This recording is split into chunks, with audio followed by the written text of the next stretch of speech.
క్షణక్షణం పోరాటం కనంఘనం ప్రజాపక్షం జనసైనిక్ న్యూస్ కి స్వాగతం. ముందుగా హెడ్లైన్స్. ఎవర్రా మమ్మల్ని ఆపేది అంటూ తొడగొట్టి సవాల్ చేయబోతున్న మదనపల్లి జనసేన. రాజకీయ సమీకరణను తలకిందులు చేసే మాస్టర్ స్కెచ్ కు రంగం సిద్ధం చేస్తున్న మదనపల్లి జనసేన అధినేతలు. జెడ్పీ పీఠంతో పాటు మదనపల్లి మున్సిపల్ మీద బాణాలు ఎక్కుపెట్టిన మదనపల్లి జనసేన. వైరం వీడి విధానాలు మార్చి కలిసి ఉంటే కలదు సుఖం అనే ఫార్ములాకు వస్తున్న జనసేనాధీశులు రామ్దాస్ చౌదరి, శ్రీరామ్ రామాంజనేయులు. ఇక వైసీపీకి పట్టణంలో చుక్కలే అంటూ జనసైనికుల సంబరాలు. Watch the exclusive political story. రేపే అమరావతి 2.0 వేడుక. జగన్ కు ఆహ్వానం పంపిన చంద్రబాబు. మోదీ రాకతో వరాల జల్లుపై ఆశలు. రాజధాని అంతమే పంతంగా నిలిచిన జగన్. వేల కోట్లతో సగర్వంగా మొదలవుతున్న అమరావతి. విధ్వంసం ఈజీ, నిర్మాణమే అసలైన టాస్క్ అంటున్న మేధావులు, విద్యావేత్తలు. ఇక డీటెయిల్స్ చూస్తే, అంతర్జాతీయ కార్మిక దినోత్సవాన్ని మేడేగా పిలుస్తారని మదనపల్లి జూనియర్ సివిల్ జడ్జ్ కీర్తన అన్నారు. దీనిని ప్రపంచ వ్యాప్తంగా ప్రతి సంవత్సరం మే 1న కార్మిక దినోత్సవం జరుపుకోవడం ఆనవాయితీగా వస్తుందన్నారు. ప్రపంచ వ్యాప్తంగా ఆర్థిక వ్యవస్థలను మరియు సమాజాలను తీర్చిదిద్దిన నిబద్ధత మరియు పనిచేసిన శ్రమజీవులకు సత్కరిస్తోంది. వారి ప్రయత్నాలను గౌరవించడమే కాకుండా వారి హక్కులను అర్థం చేసుకునేందుకు వారికి సాధికారత కల్పించాలని సివిల్ జడ్జ్ కీర్తన మదనపల్లి ఎమ్మెల్యే షాజహాన్ బాషలు స్పష్టం చేశారు. స్థానిక మదనపల్లి బిల్డింగ్ వర్కర్స్ యూనియన్ నేతలు జంగాల శ్రీనివాసులు, షేక్ రెడ్డి సాహెబ్, మొటుకు రమణ, రామాంజులు ఆధ్వర్యంలో పెద్ద ఎత్తున మేడే కార్యక్రమం నిర్వహించారు. ఈ కార్యక్రమానికి ముఖ్య అతిథులుగా మదనపల్లి జూనియర్ సివిల్ జడ్జి కీర్తన, మదనపల్లి ఎమ్మెల్యే షాజహాన్ బాషాలు హాజరై కార్మికులకు మేడే శుభాకాంక్షలు తెలియజేశారు. అంతర్జాతీయ కార్మికుల దినోత్సవం అని కూడా పిలువబడే మేడే సామాజిక న్యాయం, సంఘీభావం మరియు కార్మికుల హక్కుల కోసం కొనసాగుతున్న పోరాటానికి శక్తివంతమైన ప్రాతినిధ్యంగా అభివృద్ధి చెందిందని మేడే సందర్భంగా ప్రసంగించిన వక్తలు తమ అభిప్రాయాలను వ్యక్తం చేశారు. ఈ కార్యక్రమానికి ముఖ్య అతిథులుగా విచ్చేసిన junior civil judge J Keerthana, MLA Shahjahan Basha, labour officer Irfan, Congress party నాయకులకు రెడ్డి సాహెబ్, సిపిఐ మురళి కార్యకర్తలకు అన్ని వేళలా తోడుంటామని, వారి హక్కుల సాధనలో సహాయకారిగా నిలుస్తామన్నారు. కార్మికులకు పేరు పేరున మేడే శుభాకాంక్షలు తెలియజేశారు. ఈ సందర్భంగా రెడ్డి సాహెబ్ మాట్లాడుతూ, ఎన్నో కష్ట నష్టాలకు ఓర్చి పనిచేసే కార్మికులకు కొరకు అసోసియేషన్ తరపున 2 డిమాండ్లను సభ దృష్టికి తీసుకువచ్చారు. ఒకటి, మదనపల్లి బిల్డింగ్ వర్కర్స్ అసోసియేషన్ కార్యాలయానికి స్థలం కేటాయించాలని, 2 కార్మిక సంక్షేమ బోర్డును వెంటనే తెరచి లబ్ధిదారులకు సంక్షేమ బోర్డు నుంచి నిధులు మంజూరు చేయాలని ఆయన ప్రభుత్వాన్ని కోరారు. కార్మికులు ఐకమత్యంగా ఉంటేనే ముందుకు సాగగలమని తెలియజేస్తూ మేడే శుభాకాంక్షలు తెలియజేశారు. ఈ కార్యక్రమంలో మదనపల్లి బిల్డింగ్ వర్కర్స్ అసోసియేషన్ సభ్యులు, ప్రధాన కార్యదర్శి రమణ, మోదీ బాషా, రామానుజులు, పి వెంకటరమణ, అమర్నాథ్, ఏ శ్రీనివాసులు, నారాయణ స్వామి, నారాయణ, రామకృష్ణ తదితరులు పాల్గొన్నారు. మీ హక్కుల కోసం మీరు పోరాడాలి. దానికోసం మేము కానీ మా కోర్టు తరఫున ఎమ్మెల్యేసీ తరఫున ప్రతి ఒక్కరూ మీకు మేము తగినంత సపోర్ట్ అందిస్తామండి. అందరికీ ఈశ్వరం కార్డ్స్ అనేవి తీసుకోవాలి అందరూ. సో దట్ అందరికీ బెనిఫిట్స్ వస్తాయి సెంట్రల్ గవర్నమెంట్ నుంచి. అది central government scheme. Labour officer గారు ఇంకా దాని గురించి పూర్తిగా వివరిస్తారు మీకు. అండ్ మీకు ఏదైనా పిటిషన్స్ ఉంటే అవి ఖచ్చితంగా మా ఎమ్మెల్యేసీలో పెట్టండి. అవి మేము కన్సర్న్ వాళ్ళకి పంపించి మీ ప్రాబ్లమ్స్ ఏంటి అని తెలుసుకొని వాటిని మేము సాల్వ్ చేయడానికి ట్రై చేస్తాము. అందరికీ మేడే శుభాకాంక్షలు. Thank you.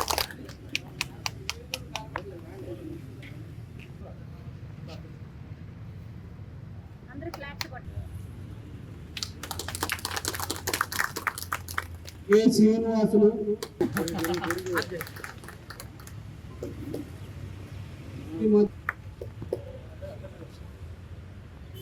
పి శంకర అని మన వాళ్ళు, మన కార్మికులు, మన బిల్డింగ్ వర్కర్స్ సోదరులు చాలా మంది జాయిన్ అవ్వలేదు. చాలా బాధాకరంగా ఉంది. అదేవిధంగా ఇక్కడికి ఈరోజు వచ్చేసిన మనం ఎంతమంది అయితే ఉన్నామో అంతమందితోనే మనం మేడేని ఘనంగా జరుపుకోవాలి. ఒకరికొకరు శుభాకాంక్షలు తెలియజేసుకోవాలి. ఈ సందర్భంగా నేను ఒక విషయం మన ప్రభుత్వాన్ని అడగదలుచుకున్నాను. గత 6 సంవత్సరాల నుంచి కార్మిక సంక్షేమ బోర్డును రాష్ట్ర ప్రభుత్వం మూసివేయడం జరిగింది. ఇప్పుడున్న ప్రభుత్వం మేము వచ్చిన వెంటనే కార్మికులకు అండగా నిలబడతాం, సంక్షేమ బోర్డు తెరుస్తామని చెప్పి ప్రతిపక్షంగా ఉన్నప్పుడు అప్పటి ప్రభుత్వం మీద పోరాడి ఇప్పుడు మేము వస్తే చేస్తామని చెప్పి వాగ్దానం చేసిన ఇప్పటి ప్రభుత్వం వెంటనే కార్మిక సంక్షేమ బోర్డును తెరిచి కార్మికులు ఎంతమంది అయితే లబ్ధిదారులు పెండింగ్ లో ఉన్నారు కొన్ని సంవత్సరాల నుంచి వారందరికీ వెంటనే నిధులను విడుదల చేసి కార్మికులకు అండగా నిలబడాలని చెప్పి ఈ వేదిక ద్వారా మేము సీఎం చంద్రబాబు నాయుడు గారిని కోరుతా ఉన్నాం. కార్మికులు ఏమని మాత్రం నిర్లక్ష్యం చేయొద్దండి. వెంటనే మీరు అమరావతి ప్రపంచ రాజధానిగా వెలుగొందుతుందని చెప్పి చెప్తున్నారు. ఆ రాజధాని నిర్మించాలన్నా కూడా మా కార్మికులే ముందుండాలి. కాబట్టి కార్మికుల్ని మీరు విస్మరించండి. ఏ విధంగా అయితే మీరు మాట ఇచ్చారు కార్మికులకు అండగా ఉంటామని చెప్పి అండగా ఉండండి. దీన్ని లేట్ చేయకుండా వెంటనే స్పందించండి. కార్మికులకు సంక్షేమ బోర్డు నిధులు విడుదల చేయండి అని చెప్పి ఈ సందర్భంగా నేను కోరుకుంటూ కార్మికుల ఐక్యత, కార్మికుల ఐక్యత, కార్మికుల ఐక్యత,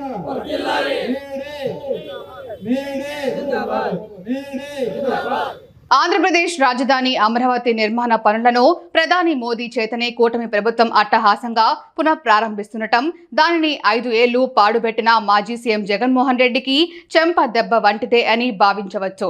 గతంలో 3 రాజధానుల పాట పాడిన జగన్ దారుణంగా విఫలమయ్యారు.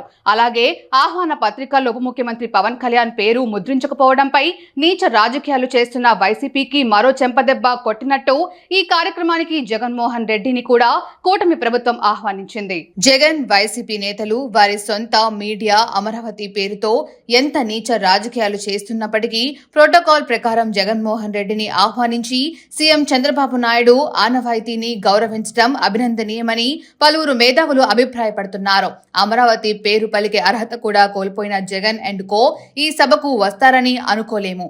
వస్తే CM Chandrababu, deputy CM Pawan కళ్యాణ్ల ఐక్యతని కల్లారా చూసి తట్టుకోవడం కష్టమే అంటున్నారు. ప్రధాని మోదీ సీఎం చంద్రబాబు నాయుడుని, పవన్ కళ్యాణ్ ని పొగుడుతుంటే చిరునవ్వుతో విని భరించడం ఇంకా కష్టమని, ముఖ్యంగా తాను ధ్వంసం చేసిన అమరావతిని ప్రధాని మోదీ చేతుల మీదుగా సీఎం చంద్రబాబు నాయుడు ప్రారంభిస్తుంటే చూసి తట్టుకోవడం చాలా చాలా కష్టం. కనుక ఈ సభకు జగన్ వస్తేనే ఆశ్చర్యపోవాలి.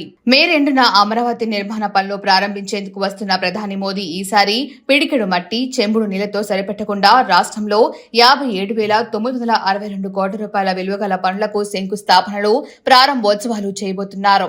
జగన్ 5 ఏళ్ల విధ్వంస పాలన చూసిన తర్వాత మళ్లీ ఎప్పటికైనా ఆంధ్రప్రదేశ్ రాష్ట్రం తేరుకొని గాడిన పడుతుందా, లక్షల కోట్ల అప్పులు తీరేదెలా అని సామాన్య ప్రజలు సైతం ఆవేదన చెందేవారు. కానీ సీఎం చంద్రబాబు నాయుడు తన తెలివితేటలు, పరపతి, అవకాశాలు అన్నింటినీ పూర్తి స్థాయిలో వినియోగిస్తూ కేవలం 10 నెలల్లోనే అన్ని కార్యక్రమాలు చేపడుతూ ప్రజలకు స్వాంతన కలిగిస్తున్నారు. కనుక ఇదే వేగంతో ముందుకు సాగితే 2029 నాటికల్లా ఆంధ్రప్రదేశ్ దేశంలో మళ్లీ అగ్రస్థానంలో నిలుస్తుంది. కనుక ఇకనైనా వైసీపీ నేతలు, వారి అధినేత అమరావతిని, దాన్ని నిర్మిస్తున్న సీఎం చంద్రబాబు నాయుడుని చూసి ఏడవడం మానుకొని ప్రజలు మనకి కూడా ఇటువంటి గొప్ప అవకాశం ఇచ్చినప్పటికీ సద్వినియోగం చేసుకోలేకపోయామే అని ఆత్మ పరిశీలన చేసుకోవాలని సూచిస్తున్నారు. కార్మికుల పక్షపాతి వైఎస్ఆర్ కాంగ్రెస్ పార్టీ అధ్యక్షులు, మాజీ ముఖ్యమంత్రి జగన్మోహన్ రెడ్డి చేనేత కార్మికులకు నేతన్న నేస్తం ఆర్టీసీని ప్రభుత్వంలో విలీనం చేయటం జగన్మోహన్ రెడ్డికి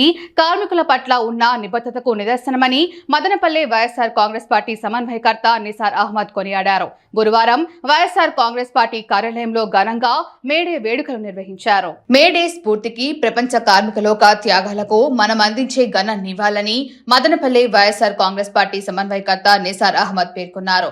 వైఎస్ఆర్ కాంగ్రెస్ పార్టీలోనే శ్రామికుల నిర్వచనం ఉందని మదనపల్లె వైఎస్ఆర్ కాంగ్రెస్ పార్టీ సమన్వయకర్త నిసార్ అహ్మద్ పేర్కొన్నారు. వైఎస్ఆర్ కాంగ్రెస్ పార్టీలోనే వై అంటే యువజన, ఎస్ అంటే శ్రామికులు, ఆర్ అంటే రైతులు అని అర్థమని తెలిపారు.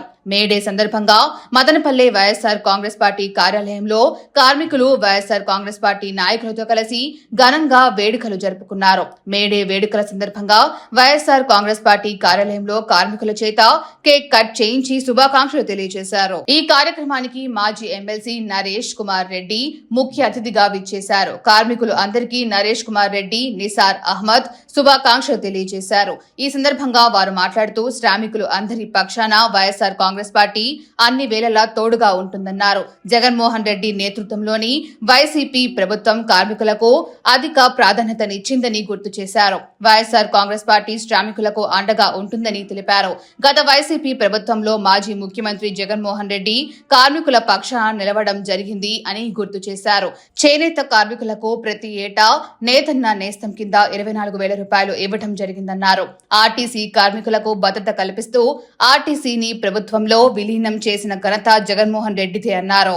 శ్రామికుల పరిశ్రమలు తదితర రంగాల్లో పనిచేసే కార్మికుల రెక్కల కష్టానికి వెలకట్టలేమని, వారి త్యాగం అసామాన్యమైనదని తెలిపారు. చారిత్రాత్మక మేడే ఆవిర్భావ నేపథ్యాన్ని ఈ సందర్భంగా స్మరించుకొని వారి త్యాగాలకు అమరులైన వారికి ఘన నివాళులు అర్పించారు. మేడే స్ఫూర్తితో రాష్ట్రంలోని శ్రామికుల హక్కులను కాపాడుతూ నాటి వైఎస్ఆర్ కాంగ్రెస్ ప్రభుత్వం చేపట్టిన చర్యలు వారి జీవన భద్రతకు భరోసాను పెంచాయన్నారు.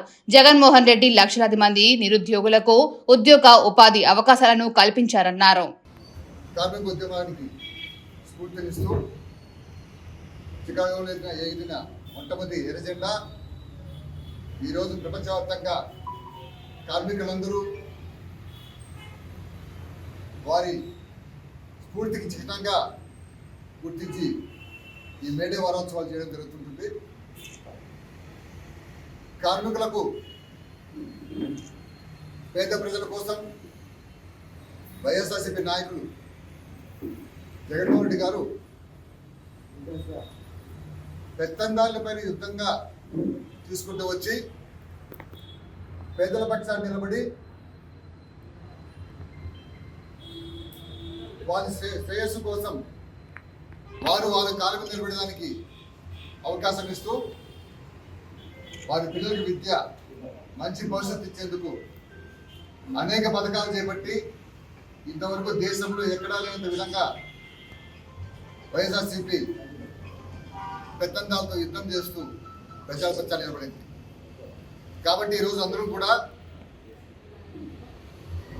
ప్రజల పక్షాన్ని నిలబడే ప్రతి ఒక్కరికి కూడా మేము ధన్యవాదాలు తెలియజేస్తున్నాం. ఈరోజు మేడే సెలబ్రేషన్ వచ్చి ప్రపంచవ్యాప్తంగా అంతర్జాతీయ కార్మిక దినోత్సవం జరుపుకుంటాం.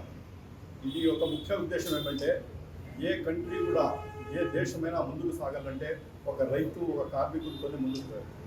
ఈరోజు కార్మికుల వలన వాళ్ళ అవసరం ఎంతంటే, ఈరోజు మనం ఈ అంతా డెవలప్మెంట్ చూస్తున్నాము. ఇదంతా ఇక్కడ చూసిన రోడ్లు, బిల్డింగ్స్, ఏ కంట్రీ కూడా డెవలప్ అవుతుందంటే మెయిన్ దాని వెనకాల ఆ కార్మికుల రక్తము ప్లస్ వాళ్ళ చెమట వచ్చిందో, వాళ్ళ ఇది వచ్చిందో, అది మెయిన్. దీనికి వెనకాల అభివృద్ధి వెనకాల దాగింది.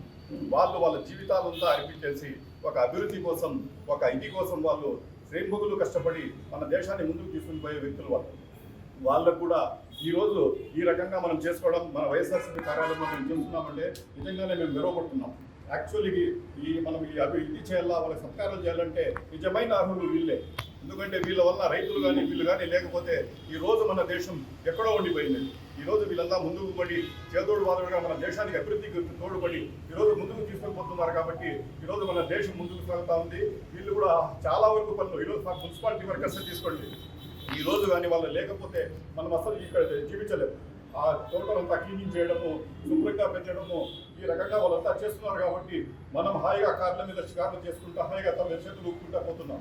ఈరోజు దాని వెనకాల వాళ్ళ కృషి, వాళ్ళ ఇదే దానికి మెయిన్. అన్ని రకాలుగా కూడా ఈరోజు మనం గౌరవం చేయాలా, వాళ్ళ ముందుకు తీసుకుంటూ అదేవిధంగా ఎవడ్రా మమ్మల్ని ఆపేది అంటూ తొడగొట్టి సవాల్ చేయబోతున్న మదనపల్లె జనసేన రాజకీయ సమీకరణలను తలక్రిందులు చేసే మాస్టర్ స్కెచ్ కు రంగం సిద్ధం చేస్తున్న మదనపల్లె జనసేన అధినేతలు.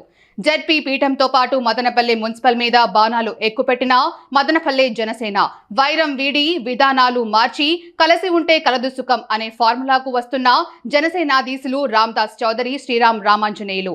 ఇక వైసీపీకి పట్టణంలో చుక్కలే అంటూ జనసైనికుల సంబరాలు. Watch the exclusive political story.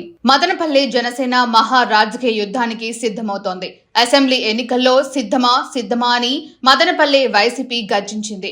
దీనికి ప్రతీక మేం సిద్ధం రా, ఎవర్రా మమ్మల్ని ఆపేదంటూ అప్పట్లో జనసేన సంచలన నేత రామ్దాస్ చౌదరి అభిమాన జనసైనికులు అప్పట్లో తొడగొట్టారు. నిజానికి జనసేన గత ఎన్నికల్లో మదనపల్లె వైసీపీని చావు దెబ్బతీసింది. ఎన్నికల్లో కూటమి భాగస్వామిగా రాష్ట్ర స్థాయిలో అధికార వైభవాన్ని అనుభవిస్తోంది. ఈ నేపథ్యంలో మదనపల్లె జనసేన పరిస్థితి మాత్రం అడవి కాచిన వెన్నెలైంది. మదనపల్లె జనసేన బడా నేతలు జనం నుంచి తప్పుకోగా ద్వితీయ శ్రేణి జనసైనికులకు దిక్కే లేకుండా పోయింది. మదనపల్లె జనసేనలో ఉన్న నేతలెవ్వరూ ఆషామాషి వ్యక్తులేమీ కాదు. ఆ పార్టీకి ఇక్కడ సారథ్యం వహిస్తున్న జి రామ్దాస్ చౌదరి అనేక రాజకీయ యుద్ధాలు చేసిన రాజకీయ మల్ల యోధుడు. ఉమ్మడి చిత్తూరు జిల్లాలోనే బడా రెడ్డిగా పేరుగాంచిన పెద్దిరెడ్డి రామచంద్రరెడ్డితో నువ్వా నేనా అంటూ తలబడ్డ రాజకీయ విప్లవకారుడు రామ్దాస్ చౌదరి. ఈ మారు కూటమి మదనపల్లె అభ్యర్థిగా రామ్దాస్ చౌదరి పేరును జనసేనాధిపతి పవన్ కళ్యాణ్ ఆయన డిప్యూటీ జూనియర్ నాదెళ్ల తెలుగు దేశాధీశుడు చంద్రబాబుకు ప్రపోజ్ చేశారు. అయితే బాబు లెక్కలు బాబువి, ఆయనే స్వయంగా పవన్ కళ్యాణ్ కు నచ్చజెప్పి తన మాట నెగ్గించుకున్నట్లు ఆ చర్చల్లో స్వయంగా పాల్గొన్న మన మదనపల్లె కీలక జనసైనికులు చెబుతారు. ఇదిలా ఉండగా మదనపల్లె జనసేనలో ఆల్రెడీ వేరు కుంపటి రాజేసి పవన్ కళ్యాణ్ తో డైరెక్ట్ సంబంధాలు కలిగిన దారం దంపతులు గోల్డ్ మ్యాన్ గా పేరుగాంచిన శ్రీరామ రామాంజనేయులను మదనపల్లె రాజకీయ యవనిక మీదకు తెచ్చారు. 1989లో తొలిసారి ఇండిపెండెంట్ దెబ్బ ఎలా ఉంటుందో రాజకీయాల రుచి చూపిన శ్రీరామ రామమూర్తి తర్వాత వచ్చిన శ్రీరామ రామాంజనేయుల మీద ప్రజలకు భారీ ఆశలు అంచనాలు ఉండేవి. అంచనాలకు తగ్గట్టు శ్రీరామ రామాంజనేయులకు రాజకీయం చేపకు నీళ్లలాగా మారింది. ఆయన ప్రజలతో, తోటి నేతలతో, ప్రత్యర్థులతో వ్యవహరించిన తీరు సీనియర్ రాజకీయ నేతల కంటే మిన్నగా ఉండేది. వృత్తి పరంగానే కాదు, ప్రవృత్తి పరంగా కూడా శ్రీరామ రామాంజనేయులు నియోజకవర్గంలో గోల్డ్ మ్యాన్ గా పేరు తెచ్చుకున్నారు. అయితే ఈ గోల్డ్ మ్యాన్ కు సంచలన రాజకీయాలకు కేర్ ఆఫ్ అడ్రస్ గా ఆవేశమే ఊపిరిగా మదనపల్లె రాజకీయాల్లో యథార్థవాదిగా వాసికెక్కిన రామ్దాస్ చౌదరికి పడకపోవడం మదనపల్లె జనసేనకు శాపంగా మారింది. కలిసి ఉంటే కలదు సుఖం అనే ఎన్టీఆర్ సినిమా ఈ ఇద్దరు నేతలు చూసి తమ రాజకీయ శైలిలో మార్పులు చేసుకుంటే ఎదురే ఉండదని జనసైనికులు అంటుంటారు. ఇదిలా ఉండగా శ్రీరామ రామాంజనేయులు మదనపల్లె రాజకీయ తెరంగేట్రం చేసిన దారం దంపతుల మీద విమర్శల జడివాన కురుస్తోంది. పార్టీలో శ్రీరామ రామాంజనేయులు సదా తమ మీదే ఆధారపడి ఉండేట్టు దారం ద్వయం స్కెచ్ గీసి గోల్డ్ మ్యాన్ ను తమ పంజరంలో బంధించారనే చర్చ నియోజకవర్గంలో అక్కడక్కడా జరుగుతోంది. ఇది చాలదన్నట్టు యువ జనసైనిక్ మై ఫోర్సు హేషు దారం ధ్వంసంలోని దారం అనిత రాయలకు చెక్ పెట్టేందుకు బీజేపీ బహిష్కృత మహిళా ఫైర్ బ్రాండ్ అంజనా చౌదరికి జనసేన తీర్థం ఇప్పించేకి విశ్వయత్నం చేసి విఫలమైనట్లు అత్యంత విశ్వసనీయ వర్గాలు పేర్కొంటున్నాయి. మదనపల్లె జనసేనకు జనం ఉన్నా బలం ఉన్నా ఎన్నికల్లో గుండు సున్నాగా మిగిలిపోవడం వెనుక నియోజకవర్గం నేతల అహంభావ దుర్నీతి పోకడలే కారణమంటూ జనసైనికులు దుమ్మెత్తిపోస్తున్నారు. ఈ క్రమంలో రానున్న మున్సిపల్ స్థానిక సంస్థల ఎన్నికల్లో తమ సత్తా చాటేందుకు పెద్ద నేతలు విభేదాల తెరలకు తెరదించేస్తూ ఉన్నారనే సమాచారం ఉంది. జిల్లా స్థాయిలో జెడ్పీ పీఠం లేదా మదనపల్లె మున్సిపల్ పీఠం మీద జనసేన బ్రహ్మాస్త్రాన్ని సిద్ధం చేస్తున్నట్లు సమాచారం.